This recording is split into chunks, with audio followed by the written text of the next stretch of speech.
अस्सलाम वालेकुम, welcome back to my YouTube channel. Hope you are all doing well. सबसे पहले दुरूद व सलाम अल्लाहुम्मा सल्ली व सल्लिम अला नबिय्यिना व हबीबिना मुहम्मद व आलिहि व सहबिही सल्लल्लाहु अलैहि वसल्लम। आज की वीडियो जो है वो स्पेशली उन स्टूडेंट्स के लिए जिनके किसी वजह से जो है वो उनके एग्ज़ाम मिस हो गया है और वो रीस्केड्यूल करना चाहते हैं। स्टूडेंट्स की जो है माइंड्स में बहुत सारे क्वेश्चंस थे और मुझे इनबॉक्स में भी काफ़ी क्वेश्चंस आए हुए थे, तो मैंने सोचा कि उन सब की आंसर जो है ना वो रीस्केड्यूल पेपर के लिहाज से सारे आंसर जो है वो एक ही वीडियो में एड्रेस कर दिए जाएँ। तो क्वेश्चन कौन कौन से थे कि सबसे पहले तो स्टूडेंट्स ये पूछ रहे थे कि रीस्केड्यूल करना किस तरह से है पेपर को, क्या इसकी कोई फ़ी होगी, कितनी होगी, किस स्टेट को पेपर होगा, और अगर हम रीस्केड्यूल मतलब करते हैं तो क्या हम उस दिन एक ही पेपर रीस्केड्यूल कर सकते हैं या अगर हमारे 2 पेपर किसी वजह से मिस हो गए हैं तो हम उनको भी कर सकते हैं। और इसके बाद कुछ के ये क्वेश्चन थे कि क्या फ़ी जो इसकी है वो हम पेपर के बाद भी पे कर सकते हैं या उससे पहले ही करनी है। और कुछ स्टूडेंट्स ये पूछ रहे थे कि क्या जो हम मतलब इसको रीस्केड्यूल करना लाजमी है या इसको हम स्किप कर दें, फ़ाइनल दें तब भी हम जो है वो फ़ाइनल में पास हो मतलब इसको क्लियर कर सकते हैं या नहीं कर सकते। तो चलें इन सब क्वेश्चन के आंसर जो है वो हम इस आज की वीडियो में देंगे। वीडियो स्टार्ट करने से पहले मेरे चैनल को सब्सक्राइब करें, वीडियो को लाइक करें, शेयर करें ताकि मज़ीद इन्फॉर्मेटिव वीडियोस, गाइडलाइंस, इसके साथ साथ आप लोगों को बीएस इंग्लिश की फ़ाइल्स, अभी तो मैं जस्ट अपने चैनल पे बीएस इंग्लिश की फ़ाइल्स जो है वो अपलोड कर रही हूँ क्योंकि ये मेरा जो है वो मेन सब्जेक्ट था, ठीक है। इसके प्रोजेक्ट्स की कंप्लीट गाइड, इसके सब्जेक्ट्स की कंप्लीट गाइड, इसके नोट्स, ईच एंड एवरीथिंग। उसके अलावा बीएड की भी इंशाल्लाह मैं जो है वो स्टार्ट करूँगी, ठीक है। तो आपने इस चैनल को सब्सक्राइब कर लेना है ताकि जैसे ही कोई वीडियो अपलोड हो तो आप लोगों को उसका नोटिफिकेशन मिल जाए। तो चलें जी, हम जो है वो अपने क्वेश्चन के आंसर्स की तरफ चलते हैं। सबसे पहले तो ये चीज़ कि अगर आप लोगों का पेपर मिस हो गया है, 1 हुए हैं, 2 हुए हैं, 3 हुए हैं, जितने भी हुए हैं, आप वो सारे पेपर दोबारा दे सकते हैं। अब कुछ स्टूडेंट्स ये कहते हैं, ये सोचते हैं कि क्या उनको देना लाज़मी है या हम उनको स्किप कर दें, हम जस्ट फ़ाइनल दें और हम पास हो जाएँ। तो ऐसा नहीं हो सकता। देखिए, मैंने आप लोगों को पहले भी क्लियर किया था कि हर सब्जेक्ट में आपको एक्टिविटीज़ और मिड दोनों को मिला के आपको 20% होना चाहिए। हाँ, ऐसा स्टूडेंट जिसकी एक्टिविटीज़ फुल बाय फुल हैं, असाइनमेंट पूरी हैं, जीडीपी पूरी है, क्विज़ेज़ में फुल बाय फुल हैं, असाइनमेंट्स में 15 प्लस हैं या अच्छे मार्क्स हैं, जीडीपी भी उसने की हुई है, तो फिर चांसेस हैं कि उसकी डेटशीट जो है वो डेटशीट में वो सब्जेक्ट आ जाए। फॉर एग्ज़ाम्पल, अगर आपका ये जो EDU 501 है, सिर्फ यही मिस हुआ है, बाकी सारों की बात नहीं कर रही, सिर्फ मैं उसकी बात कर रही हूँ जो मिस हुआ है, ठीक है। अब ये मिस हुआ है, अब वो कह रहे हैं कि हम जो है वो इसको ना दें और आगे। तो आपने पहले इसकी एक्टिविटीज़ देखनी है। अगर एक्टिविटीज़ आपकी ये पूरी हैं, ठीक है, पूरी हैं, तो फिर आप जो है वो इसको छोड़ दें। लेकिन मैं ये नहीं रिकमेंड करूँगी क्योंकि एक्टिविटीज़ बच्चों की फुल बाय फुल मार्क्स के साथ नहीं होती। तो आप लोगों ने इसका आंसर ये है कि नहीं, आपने इसको लाजमी देना है, ठीक है।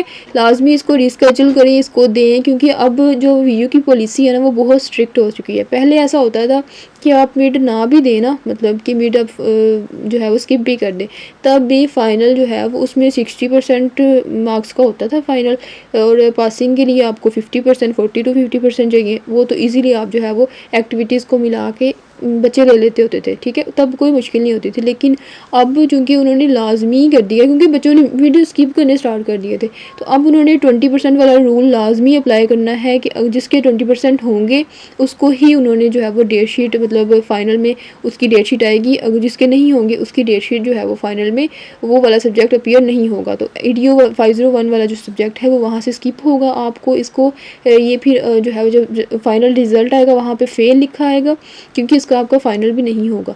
और उसके बाद फिर आपको अगले सेमेस्टर में सारे पास हो जाएंगे। ये वाला एक सब्जेक्ट जो है ये आपके सेकंड में, थर्ड में, या जो सा भी आपका नेक्स्ट सेमेस्टर है उसमें ये आपको नज़र आएगा, ठीक है। दोबारा आप इसकी सिलेक्शन करेंगे और दोबारा आप इसका पेपर देंगे, ठीक है। तो बेहतर है कि दोबारा इसकी फ़ीस देने की बजाय, अभी तो आपने फ़ीस पे की हुई है, दोबारा अगर आप 6 सब्जेक्ट्स के साथ इसको भी रखते हैं तो आपकी इसकी 3 से 4 हज़ार जो फ़ी है वो दोबारा देनी पड़ेगी, ठीक है। तो बेहतर है कि अभी अपना जो है वो 2 हज़ार दे के इसको रीस्केड्यूल कर लें, ठीक हो गया। अब हम देख लेते हैं कि आप लोगों ने पेपर रीस्केड्यूल किस तरह से करना है। तो सबसे पहले आप लोगों ने जो है वो आप लोगों को अनाउंसमेंट भी आ चुकी है, इसका लिंक भी ओपन है, वहाँ से भी डायरेक्ट जा सकते हैं, ठीक है। यहाँ पे अनाउंसमेंट्स में आए और ये देखिए, request for rescheduling of missed paper. अब वो मिस्ड पेपर इस पर आपने क्लिक करना है। जैसे आप क्लिक करेंगे ना तो ये देखिए Any student may request for rescheduling of missed or unplanned paper. Rescheduling rules may be accessed through the link. अब ये देखिए इस हैंडबुक में जाके यहाँ से आप जो है वो डायरेक्ट इसमें सारे रूल्स दिए हुए हैं कि कौन कौन से रूल्स हैं इस पेपर के लिए और क्या क्या चीज़ें आपने करनी है, किन किन चीज़ों का ख्याल रखना है, ठीक है। A student shall request for rescheduling of missed paper in the date sheet within the announced time period, ठीक है। जो आपको टाइम पीरियड दिया हुआ है उसी के अंदर आप इसके लिए रिक्वेस्ट कर सकते हैं, उसके बाद नहीं कर सकते।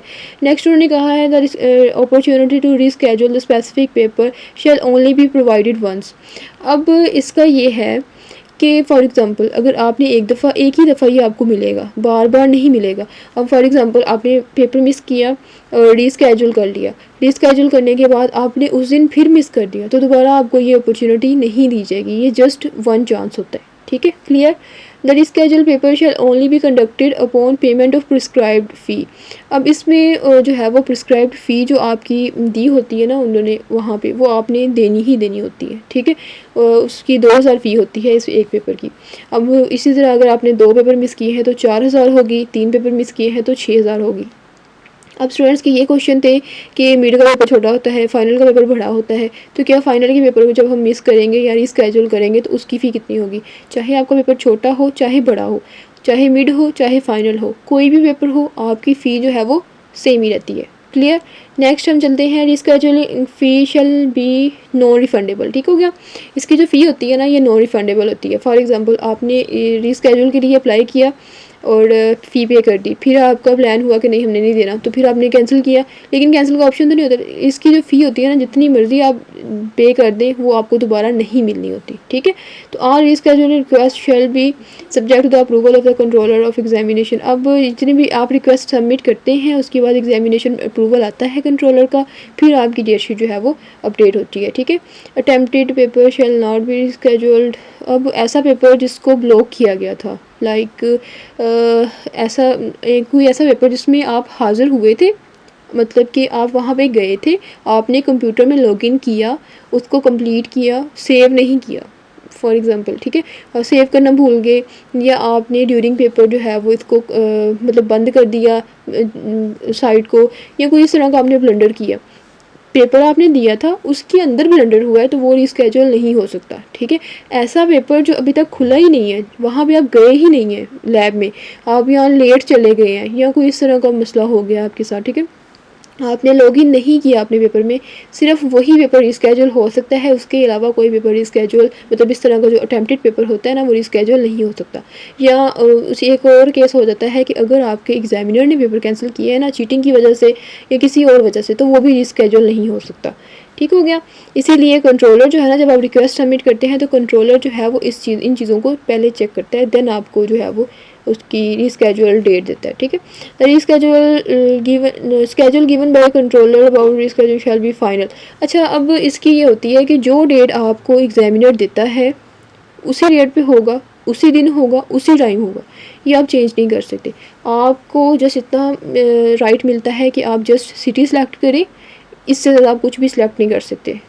बाकी डेट शीट में तो आप जो है वो अपने डेट भी सिलेक्ट कर लेते हैं, कैंपस भी सिलेक्ट कर लेते हैं, टाइम भी सिलेक्ट कर लेते हैं। इसमें ना आपको टाइम सेलेक्ट करने का ऑप्शन मिलता है, ना आपको डेट तो फाइनल होती है ना, एक ही होती है, 29 है आपकी, तो डेट तो वही होगी, जस्ट ना टाइम सेलेक्ट करने का ऑप्शन मिलता है ना कैंपस सेलेक्ट करने का। आपने सिटी सेलेक्ट करना है, अब वहाँ पे उनकी मर्ज़ी है कि अगर आपकी जहाँ पे आप पहले पेपर देते हैं मोस्टली वहीं पे आता है आपका रिस्केड्यूल पेपर भी, लेकिन खुदा ना खास्ता अगर वहाँ पे सीट्स फिल हो गई हैं या इस तरह का कोई सीन बनता है तो वो उसी सिटी में किसी और कैंपस में आपकी जो है वो रख देंगे, ठीक है।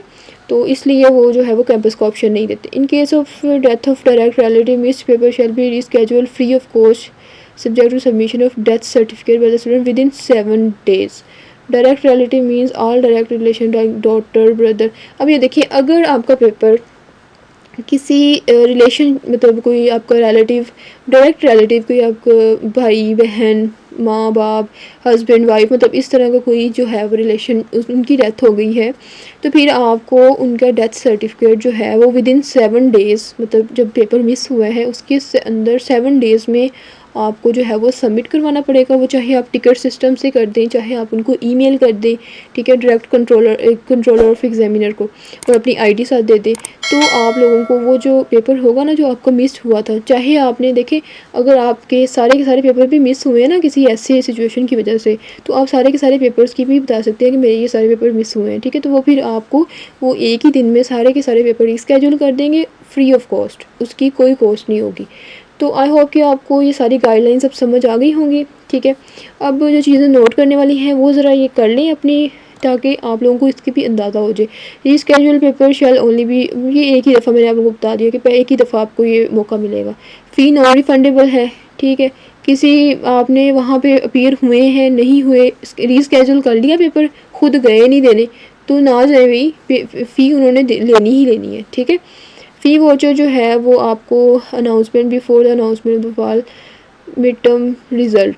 अब इसका जो फ़ी वाउचर है ना वो आपको मिड टर्म का जो रिज़ल्ट है उससे पहले पहले सबमिट करवाना है। स्टूडेंट्स के मेरे पास ये क्वेश्चन आया हुआ था कि इसका फ़ी वाउचर जो है वो पेपर देने से पहले ही करवाना है या पेपर देने के बाद।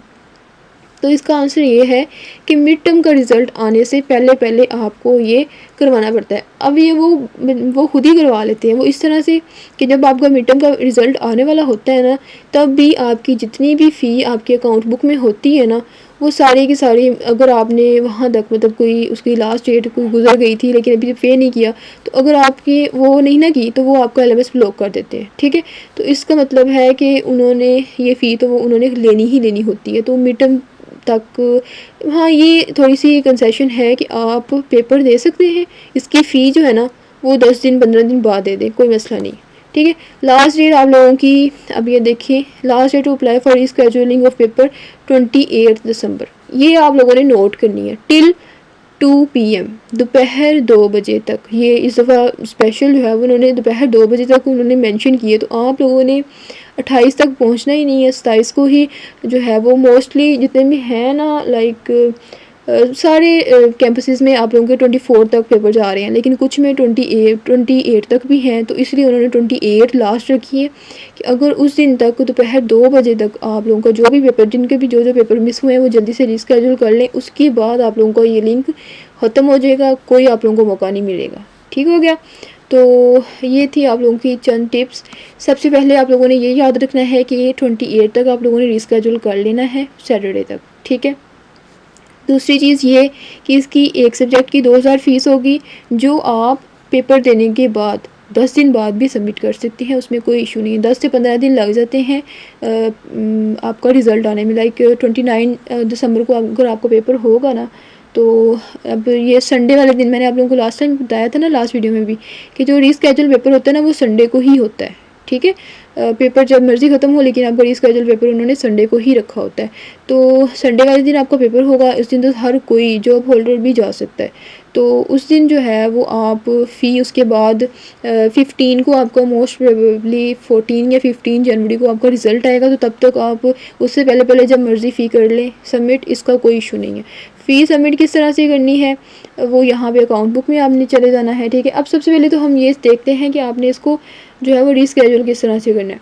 अब फ़र्ज़ करिए कि आज आप लोगों का पेपर था, ठीक है, आज आप पेपर दे के आए और यहाँ पे अपनी स्टूडेंट सर्विसेज में जाना है, ठीक है। पेपर मिस हो गया, आज का दिन हो सकते हैं मोस्टली तो शाम तक आपको यहाँ पे जो है वो अपीयर हो जाता है, अप्लाई फॉर रीस्केड्यूलिंग, ये सेकंड लास्ट है एग्जामिनेशन डिपार्टमेंट में, सेकंड लास्ट पे अप्लाई फॉर रीस्केड्यूलिंग, यहाँ पे जाना है आपने, ठीक है। अब यहाँ पे तो कोई रिकॉर्ड नहीं, क्योंकि स्टूडेंट का तो कोई मिस ही नहीं हुआ। तो लास्ट डेट ये देखिए उन्होंने मेंशन की हुई है, 28 लास्ट डेट है और 29 को पेपर होगा, ठीक है। अब वो स्टूडेंट जिनका आज पेपर था उन्होंने मिस कर दिया, तो उनका शाम तक या अगली सुबह तक, ठीक है, यहाँ पे आ जाएगा, सही है। अब स्टूडेंट्स के ये भी क्वेश्चन मुझे आएंगे कि जिनका 28 दिसंबर को मिस हुआ है तो उनका क्या होगा, उनका उसी टाइम आ जाएगा, क्योंकि उस टाइम जो है वो सारे एक्टिव होंगे, उन्हें पता होगा कि आज के जितने भी हो रहे हैं उनको आज ही अप्रूव करना है, ठीक है, तो वो इधर आ जाएगा। और बाकी जो स्टूडेंट्स हैं उनके अभी आ चुके होंगे, जिनके मिस हुए हैं 1-2 दिन बाद आ जाता है, 1 दिन ज़्यादा से ज़्यादा 24 घंटे लगते हैं। यहाँ से आप लोगों ने अपना आपका पेपर लिखा होगा, उसके आगे जो है वो सिलेक्ट सिटी का ऑप्शन होगा। सिलेक्ट सिटी पे आपने अपना सिटी सिलेक्ट करना है, ओके कर देना है। जैसे ही आप ओके करेंगे यहाँ पे एक चलान आ जाएगा, ठीक है। यहाँ से पे करना है तो करें, नहीं तो आप अपनी अकाउंट बुक में चले जाएँ, ठीक है। अकाउंट बुक में जाएंगी, आपको नीचे एक 2000 का चलान नज़र आएगा। चलान को यहाँ से इसकी आईडी, ये वाली जो आईडी होती है ना, ये मैं बारहा बताती हूँ कि इसको आपने कॉपी करना है और ईजी प्रोसेस से ईजीली उसको पे कर दें। जैसे ही आप पे करेंगे तो आप लोगों ने क्या करना है, पे करने के बाद पे करें, नहीं भी करना तो छोड़ दें, 10 दिन बाद भी कर सकते हैं, ठीक है, उसको नहीं। बस मेन थिंग ये थी कि यहाँ से आपने जस्ट इसका सिटी सेलेक्ट करना है, ओके कर देना है, ठीक है। जैसे ही ओके करेंगे तो आप लोगों ने जो है वो स्टूडेंट सर्विसेज में आना है। स्टूडेंट सर्विसेज में जैसे ही आप आएंगे तो यहाँ पे ना आप लोगों को अप्लाई फॉर रीस्केड्यूलिंग और इसके अलावा डेट शीट में डेट शीट में आना है और लॉगिन करना है, ठीक है। जैसे ही आप लॉगिन करेंगे तो आप लोगों को यहाँ से आपने सेम जैसे आप लोगों ने पहले लॉगिन किया है वैसे आप लोगों ने लॉगिन करना है। और आप लोगों का जो पेपर है ना, जो भी आपने रीस्केड्यूल किया है, वो इस डेट शीट के, जो आपकी पहली डेट शीट थी, इसके नीचे शो होगा, ठीक है। लाइक आप लोगों के अगर 6 सब्जेक्ट थे तो वो 7वां नीचे 7 वाले जो रो बनी होगी उसके अंदर वो जो है वो शो होगा। और आप वहाँ से अपना टाइम नोट करेंगे, अपनी डेट नोट करेंगे। अब वो टाइम आप चेंज नहीं कर सकते, ठीक है। वो फाइनल है जो एग्जामिनर ने आपके लिए, कंट्रोलर जो है वो एग्जामिनेशन का, उसने आपके लिए रखा है, ठीक है। उसके अलावा आप जो है वो किसी और टाइम पे उसको नहीं दे सकते, तो वो आप लोगों ने फिर उसको फॉलो करना होता है। इसमें आपको मैंने पहले भी बताया टाइम चूज़ करने का ऑप्शन नहीं मिलता, तो आप लोगों ने नोट कर लेना है। 29 को पेपर है, 28 लास्ट डेट है। तो आई होप कि आप लोगों को समझ आ गई होगी और सारे के सारे जो क्वेश्चन हैं वो क्लियर हो गए होंगे, ठीक है। लाजमी देना है रीस्केड्यूल पेपर, इसके बगैर आप फाइनल नहीं दे सकते। फ़ी 2000 होगी, अब दें या ना दें कोई मसला नहीं है, बाद में दे लेना, ठीक है। डेट जो है वो इसकी, अब मैं आप लोगों को कंफर्म बता दूं, 28 लास्ट है, लेकिन एग्ज़ाम जो होगा ना वो 29 को होगा, ठीक है, 29 दिसंबर को। और आप लोगों का जो रिज़ल्ट है वो मोस्ट प्रोबेबली 14 या 15 जनवरी को होगा, ठीक है। तो इस लिहाज से फिर आप लोगों ने वाउचर जो अपनी फ़ी वगैरह है ना वो यहाँ तक पे करनी है। और एक अगर आपका 1 सब्जेक्ट का हुआ है, 2 सब्जेक्ट का हुआ है, 3 सब्जेक्ट का हुआ है, जितने मर्ज़ी सब्जेक्ट का मिस हुआ है, आप उस सब को जो है वो रीस्केड्यूल कर सकते हैं। लेकिन ये पेपर होंगे आपके 29 को ही, मतलब एक ही दिन होते हैं, इससे ज़्यादा नहीं होंगे। एक ही दिन में फिर आपको जो है वो डिफरेंट टाइम दे देंगे, ठीक है, वो खुद ही उन्होंने देने होते हैं। फ़ी आप लोगों ने बाद में भी पे कर सकते हैं इफ़ वी डोंट टेक। हाँ, ये मैंने आप लोगों को पहले भी क्लियर कर दिया कि अगर आप नहीं देंगे तो आप लोग पास नहीं हो सकते, ठीक हो गया। तो ये थी आज की वीडियो। आई होप कि आप लोगों को समझ आ गई होगी। इतने ज़्यादा क्वेश्चन होते हैं, मेरी ये राय होती है कि सारे के सारे जितने भी क्वेश्चन है ना उनको डिटेल में आप लोगों को बता दूँ, स्टूडेंट को नहीं समझ आ रही होती। तो आई होप कि मैं जो है वो इजीली आप लोगों को समझा पाई होंगी।